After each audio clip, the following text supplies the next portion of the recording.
Hello student, welcome back to my YouTube channel Asa Medical Classes. So today I will discuss about anti-emetic drugs.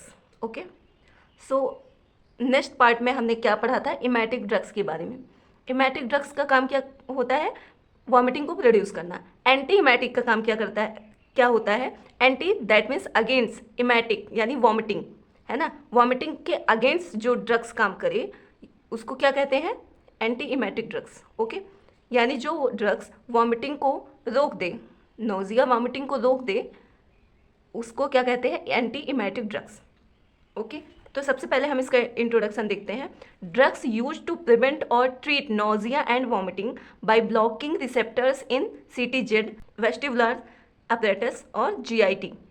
Okay, ये क्या करता है? Drugs prevent करता है किससे? Nausea और वॉमिटिंग से। लेकिन कैसे कैसे प्रिवेंट करता है? तो ये क्या करता है? सीटीजेड यानी जो वॉमिटिंग सेंटर होता है, वेस्टिबुलर अपरेटस यानी ईयर में, ईयर के थ्रू जो सिग्नल जाता है उसको, और जीआईटी यानी कि गैस्ट्रिक म्यूकोसल जो मेम्ब्रेन होती है उसके थ्रू जो सिग्नल जाता है ब्रेन में, उसको ये क्या करता है? ब्लॉक कर देता है। जिसके वजह जब ब्लॉक हो जाएगा तो सिग्नल जाएगा नहीं ब्रेन तक, मेडुला तक जाएगा नहीं, तो क्या क्या होगा? वॉमिटिंग और नोजिया से प्रिवेंट हो जाएगा, उसका प्रिवेंशन।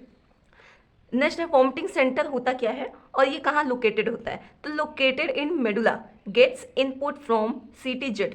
ओके, सीटीजेड का फुल फॉर्म क्या होगा? Chemoreceptor trigger zone. इसको मैंने उसमें इमेटिक ड्रग्स में बताया है। अगर आपने वो पार्ट नहीं देखा है तो प्लीज़ उस वीडियो को देखें, क्योंकि अगर आपको एंटी इमेटिक ड्रग्स को समझना है तो आप इमेटिक ड्रग्स के बारे में जानना इंपॉर्टेंट है, क्योंकि उसमें मैंने अच्छे से एक्सप्लेन किया है कि वॉमिटिंग सेंटर क्या होता है, सीटीजेड क्या होता है, ओके, वेस्टिबुलर क्या होता है। इन सारी चीज़ों को मैंने उसमें अच्छे से एक्सप्लेन किया है। तो ये वॉमिटिंग सेंटर जो सीटीजेड है ये कहाँ लोकेटेड होता है? ब्रेन में मेडुला पार्ट होता है, वहाँ पे ये लोकेटेड होता है। वेस्टिबुलर न्यूक्लियाई दैट मीन्स जो ईयर में इनर ईयर का जो पार्ट होता है उसको हम होता है वेस्टिबुलर सिस्टम, वहाँ पे फ्लूइड होता है। ओके, तो जब बॉडी का मूवमेंट होता है, बस में जब कोई ट्रैवल करता है तो बॉडी का मूवमेंट होता है ज़्यादा, तो वो क्या होता है? फ्लूइड का भी मूवमेंट होता है। जब फ्लूइड का मूवमेंट होता है तो वो सिग्नल जाता है कहाँ पे? सीटीजेड सेंटर पे। तो वहाँ जाके क्या ब्रेन को क्या सिग्नल देता है कि वॉमिटिंग करवाना है, क्योंकि बॉडी में कुछ एक्टिविटी, एबनॉर्मल एक्टिविटी हो रही है। Okay, and GIT gastrointestinal tract में क्या होता है? बेगस नर्व होती है। जब बहुत ऊट पटांग चीज़ें आपने खा ली या बहुत ज़्यादा खा लिया तो उसमें क्या होगा? जो गैस्ट्रिक म्यूकोसल मेम्ब्रेन है वो क्या होगा? इरिटेट होगा। तो इरिटेट होगा, वो सिग्नल कहाँ भेजेगा? ब्रेन में। ब्रेन में सिग्नल भेजेगा, प्रोसेस है वो अच्छे से नहीं हो पा रही है, तो वहाँ से क्या होगा? सिग्नल आएगा किसके लिए? वॉमिट करवाने के लिए। ब्रेन सिग्नल देगा स्टमक को कि वॉमिट कर दो, जो भी कंटेंट अंदर है उसको बाहर निकाल दो। ओके, तो ये रहा हमारा एंटी इमेट्रिक ड्रग्स। नेक्स्ट है क्लासिफिकेशन। तो क्या है? 5HT3 ये क्या होता है? सीटीजेड में ये रिसेप्टर पाए जाते हैं। ओके, ये क्या है? एंटागोनिस्ट, मतलब कि 5HT3 के अगेंस्ट में वर्क करना। ये ड्रग्स 5HT3 के अगेंस्ट में काम करती है, उसको ब्लॉक करती है जिससे सिग्नल पास आउट ना हो पाए। तो उसमें कौन कौन सी ड्रग्स आती हैं? ऑन्डेस्ट्रॉन, ये बहुत ही फेमस ड्रग्स है ऑन्डेस्ट्रॉन, इसको ऑन्डम भी कहते हैं। ये क्या होता है? सर्जरी के पहले जो सर्जरी के पहले भी देते हैं और सर्जरी के बाद भी देते हैं कि ड्यूरिंग सर्जरी वॉमिटिंग ना हो, उससे प्रिवेंट करने के लिए। और पोस्ट ऑपरेटिव केयर में भी इसको देते हैं कि वॉमिटिंग ना हो। ओके, तो ऑन्डेस्ट्रॉन जो होता है इसको कितना इसका डोज होता है? ओके, तो ऑन्डेस्ट्रॉन को 4 to 8 mg IV पर ओरल देते हैं। TDS यानी 3 टाइम देते हैं। इसका यूज कहाँ होता है? जैसे जब कीमोथेरेपी होती है तो उसमें जो नोजिया एंड वॉमिटिंग इंड्यूस होती है तो उससे प्रिवेंट करने के लिए क्या देते हैं? ऑन्डेस्ट्रॉन टैबलेट देते हैं। पोस्ट ऑपरेशन यानी कि सर्जरी होने के बाद नोजिया और वॉमिटिंग को प्रिवेंट करने के लिए देते हैं। रेडिएशन, नोजिया एंड वॉमिटिंग, यानी कोई पर्सन अगर रेडिएशन के एक्सपोजर में आ रहा है तो उसके वजह से नोजिया वॉमिटिंग हो रही है तो हम ऑन्डेस्ट्रॉन टैबलेट देंगे। ये मोस्ट इफेक्टिव होता है इसमें। एंड इसका मैकेनिज्म ऑफ एक्शन क्या होगा? ब्लॉक रिसेप्टर सेरोटोनिन इन 5HT3 इन सीटीजेड प्लस जीआईटी, यानी जीआईटी और सीटीजेड में जो सेरोटोनिन और 5HT T3 रिसेप्टर्स होते हैं, इसको ब्लॉक कर देता है। जब इसको ब्लॉक कर देगा ये ड्रग्स, तो क्या होगा, सिग्नल पास नहीं होगा ब्रेन तक, और ब्रेन इसको लीड नहीं करेगा कि वॉमिटिंग करवाने के लिए, वो वहीं ब्लॉक हो जाएगा receptors and signal pass out नहीं होंगे। तो एंड सेकेंड ड्रग्स क्या होती है, डोपामिन रिसेप्टर एंटागोनिस्ट। देखो, एक होता है एगोनिस्ट, एक होता है एंटागोनिस्ट। एंटा यानी अगेंस्ट, ओके, तो मतलब कि इस ड्रग्स के अगेंस्ट में जो वर्क करे, इस ड्रग्स के अगेंस्ट में, यानी इसके रिसेप्टर्स को जो ब्लॉक करे, उसको क्या कहते हैं, एंटागोनिस्ट। ओके, तो ये क्या करता है, D2 रिसेप्टर को ब्लॉक कर देता है। ओके, तो इसमें कौन कौन सी ड्रग्स होती हैं, metoclopramide and domperidone. Okay, domperidone, इसका डोज क्या होता है, 10 mg TDS 3 टाइम पर ओरल, ओरली देती है रूट इसका। एंड यूज़ कहाँ करते हैं, GERD गैस्ट्रोइसोफेजियल रिफ्लेक्स डिजीज़ में इसको देते हैं। कीमोथेरेपी में भी इसको यूज़ करते हैं। माइग्रेन की वजह से जिसको नोजिया एंड वॉमिटिंग की शिकायत होती है, उसमें भी इसको देते हैं। मैकेनिज्म ऑफ एक्शन क्या होता है, ये किसको ब्लॉक करता है, डोपामीन। CTZ रिसेप्टर्स में जो डोपामीन रिसेप्टर होता है, उसको ये जाके उस पर वर्क करता है, उसको ब्लॉक करता है। आता है एंटी हिस्टामिनिक ड्रग्स। ओके, यानी H1, ये 3 टाइप के होते हैं, H1, H2, H3। तो इसमें क्या है, एंटी हिस्टामिन H1, ये H1 को ब्लॉक करता है। तो इसमें कौन कौन सी ड्रग्स आती हैं, प्रोमेथाजीन 25 mg इसको देते हैं, एक्लीजीन इसको 50 mg TDS देते हैं।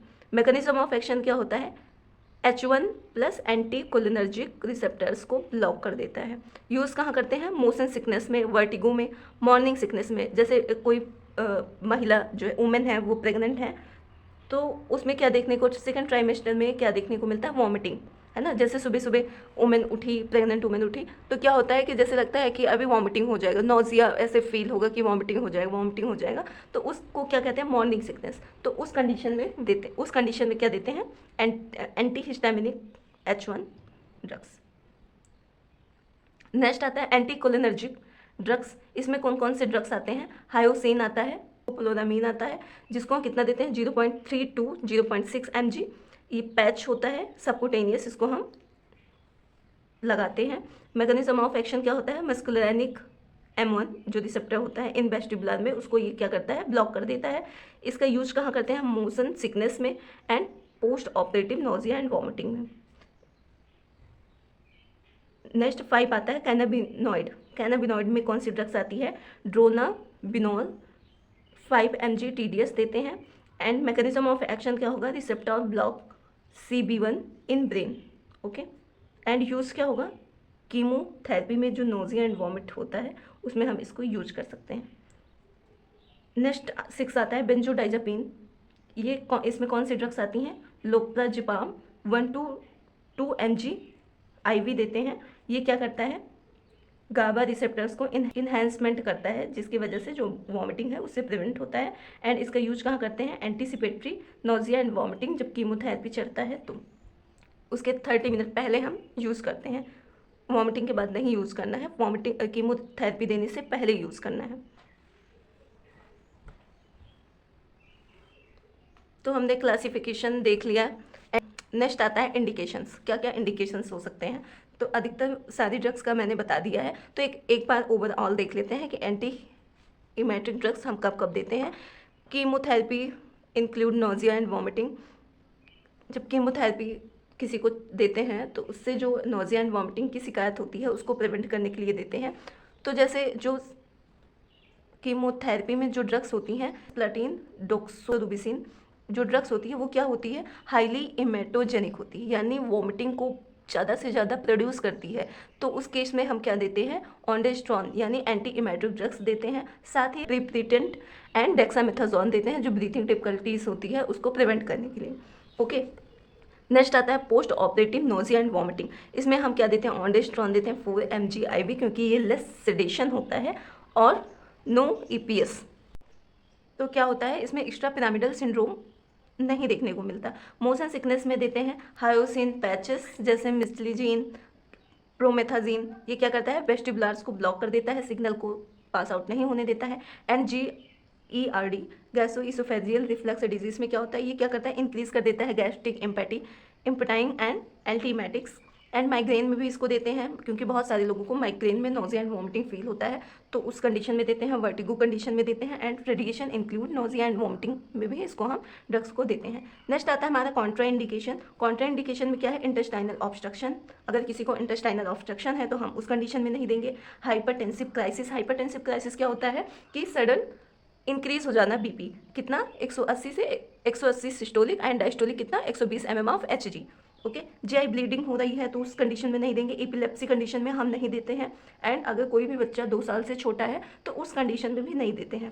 And lower respiratory track infection में भी इसको नहीं दिया जाता है। ग्लूकोमा कंडीशन में नहीं देते हैं। एंड अगर किसी को हाइपर सेंसिटिविटी की कंडीशन है तो उस कंडीशन में भी नहीं दिया जाता। जैसे किसी को जी है तो उस कंडीशन में हम नहीं देते हैं एंटीमेटिक ड्रग्स। तो इसका मैकेनिज्म ऑफ एक्शन क्या होगा, मेन इनपुट्स को ब्लॉक कर देता है। मेन इनपुट्स कौन कौन से होते हैं, CTZ यानी कीमो रिसेप्टर ट्रिगर जोन। ये कहाँ होता है, पोस्टर्मा ब्लड से जो ड्रग्स होता है उसको क्या करता है, टॉक्सिन डिटेक्ट करता है। And vestibular apparatus inner ear में होता है। जब मोशन होता है तो ये क्या करता है, वर्टिगो कॉज करता है, सिग्नल सेंड करता है ब्रेन में। Okay, and GIT vagus nerve या सिंपैथेटिक नर्व जो होती है वो क्या करती है, स्टमक डिस्टेंशन करती है, जिसके बाद वो इरिटेट होगा और इरिटेट होने की वजह से क्या होगा, वॉमिटिंग होगा। एंड सेरेब्रल कॉर्टेक्स, ये क्या होता है, स्मेल, स्लाइड, इमोशन, पेन या ICP, इन सब की वजह से वॉमिटिंग होता है। जब इंट्राक्रैनियल प्रेशर इंक्रीज होता है तो वॉमिटिंग, पेशेंट को एक्सेसिव वॉमिटिंग होती है।